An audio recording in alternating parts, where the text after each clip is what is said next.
Hello everyone, SuperMerx37 here. In today's video, we're going to be taking a look at the LEGO Star Wars 75315 Imperial Light Cruiser. This set includes 1,336 pieces, 6 minifigures, and retails for $160 USD. So now let's go ahead and take a look at the box. As you can see on the front of the box, it shows the Imperial Light Cruiser in space with the 2 TIE fighters flying around it. Shows a couple of explosions, the spring-loaded shooter going off, all your minifigures down here on the bottom, and then that normal white LEGO Star Wars greeting with the Mandalorian symbol in the top corner. And if we flip it around back, you can see it actually shows the light cruiser sitting on a planet, and then you can see it showing how to load the TIE fighters into the little side hangars. It shows a few minifigures over here fighting, just some more various play features up here, as well as the interior. So now, let's take a look at the actual ship. The size of the Imperial Light Cruiser is actually a very good sized ship.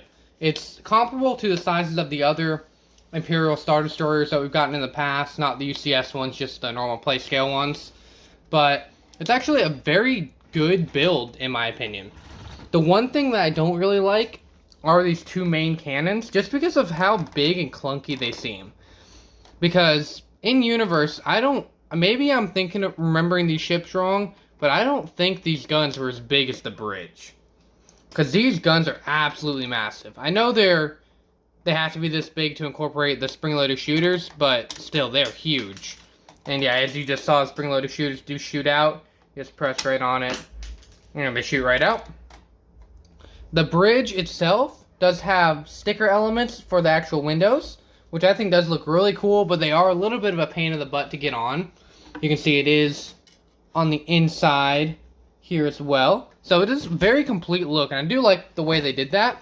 The stickers themselves are just a little bit hard to get on to make sure they're perfectly straight, but you use a brick separator, and that's alright. Moving on to the side, you can see we do have some greebling over here with this cannon, as well as the docking ramp. And then back here is where the little TIE fighters can land. So you do get 2 of these TIE fighters, and they have a printed 1x1 tile on the front, and I think they're a really cool little build. And honestly, if you needed them to amass a lot of micro-scale TIE fighters, I think this might be a good build to go, because it's inexpensive parts, so might be a good route to go to get you a bunch of TIE fighters.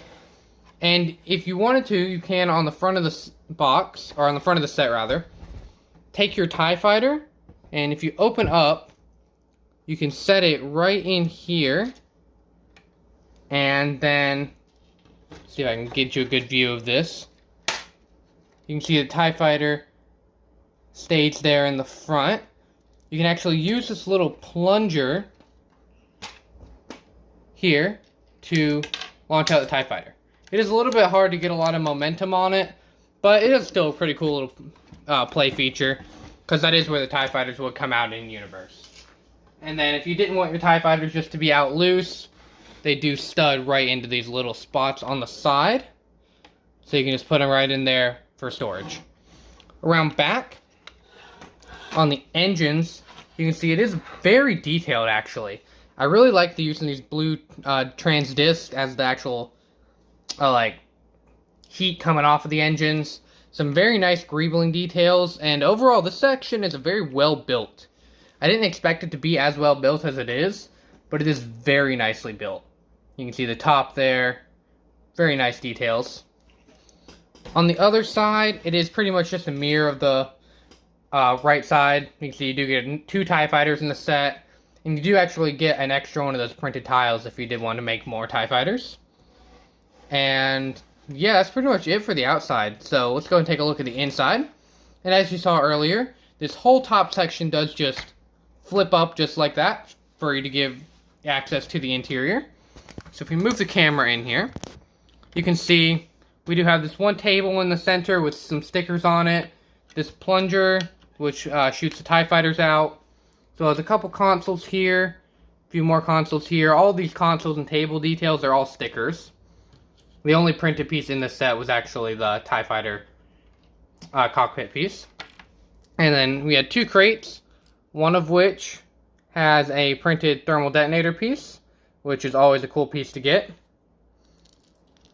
That just gets sealed up right in that box there. And the other box has a pair of hollow binoculars in it. So again, nice little piece to get in any Star Wars set.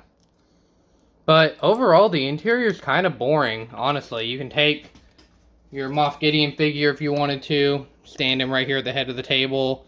Not much room to play in it. You could have Mando over here, so they could be dueling.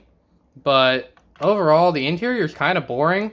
But I don't think you would really be buying a set like this for the interior. You'd more than likely be buying it for the exterior, which, in my opinion, this set did absolutely amazingly. So yeah, that's pretty much all for the ship of the set. So now let's take a look at those minifigures. So as said before, there are 6 figures in the set if you do count the Baby Yoda as a figure, which I think I do. So, going from left to right, we do have the Dark Trooper, which is, when the set came out, one of the most desirable figures from the set. I remember it was selling for like $30 or $40 just on its own. But this is a really incredible figure. You get that really nice armor piece with the printing. The head underneath does have a really cool like red visor print, and does have a unique helmet mold as well. And if you wanted to, you could throw some stuff on the back, because it does have 2 studs on the back of the armor piece. The next figure that we have is probably the most desirable figure from the set, and probably the one that's going to be the most expensive long term, and that is the Moff Gideon figure. He does use that same generic Darksaber build that been using since the original Mandalorian Starfighter set with Pre-Vizsla. You just get the regular lightsaber hilt with that black blade, nothing special. You really do need a new mold for that. His torso print is pretty nice. It's exactly how he looks in the show, so can't really complain there. No leg printing, but he does have this really awesome double-sided cape where one side is red and the other side is black. That's a really incredible piece, in my opinion. The headpiece is also pretty cool with the mustache. Then if you turn the hair around, he does have an alternate expression where he's a little bit angrier. And he does have a back torso printing as well. Moving on to the heroes. We do have the Mandalorian. And this is his normal Beskar Mandalorian form. Get the nice arm printing, the cape, back torso printing, the nice silver helmet, the black head underneath. And then you get the Beskar spear from Mandalorian Season 2. And you get his rifle as well. It's a really cool build. I think they nailed the build for that rifle. That's the same build they've used for just about every set the Mandalorians come in. But I think it's a really good build for it. Next up is the Cara Dune figure, who is another one that I think is going to do pretty good in the aftermarket long term, because she only came in 2 different sets. So you get the really nice torso and leg printing. It's a little bit reflective. You can see it's a little bit shiny. The nice build for the rifle with a lightsaber hilt on the end. You get an angry face there. And you get a kind of more stern, happy face there. With some nice back torso printing. And that hairpiece.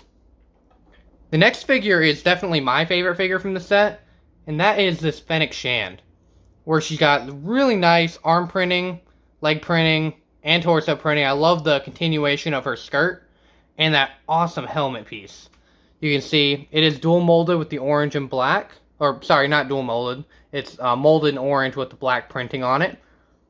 And you can see the face print there. I think that's a really good face print for Ming-Na Wen, the actress that plays her. Then, the alternate face there. And like I said, this is probably my favorite figure from the set, just because I really like that helmet mold. And when this set came out, it was the only way you can get that helmet. But now it is also coming in the other $160 set, the Cad Bane's Justifier. And the last figure that we have is the Baby Yoda, or Grogu. And he's got that little bit of printing right there on the torso, green hands, and his head can come off because it is 2 different pieces. But that's pretty much it for Grogu. Nothing too special there, no movement, no nothing. But yeah, so that's going to do it for the figures. So let's go ahead and close out the video and give you my final thoughts. So yeah, overall, I really like this set. The ship itself is a very good build and looks great from the exterior besides those 2 big cannons, which are just too big in my opinion. The figures are absolutely phenomenal. You get 2 exclusive figures. You get the Moff Gideon and you get the Fennec Shan, as well as a really cool Cara Dune, Dark Trooper, and Mandalorian and Grogu. But yeah, what I think that you should not pay full retail for this set, because like I said, it is a $160 set. And I don't see $160 worth of value here. I would at most pay $130 for it if you can find it that cheap. I was lucky enough to find one for $110.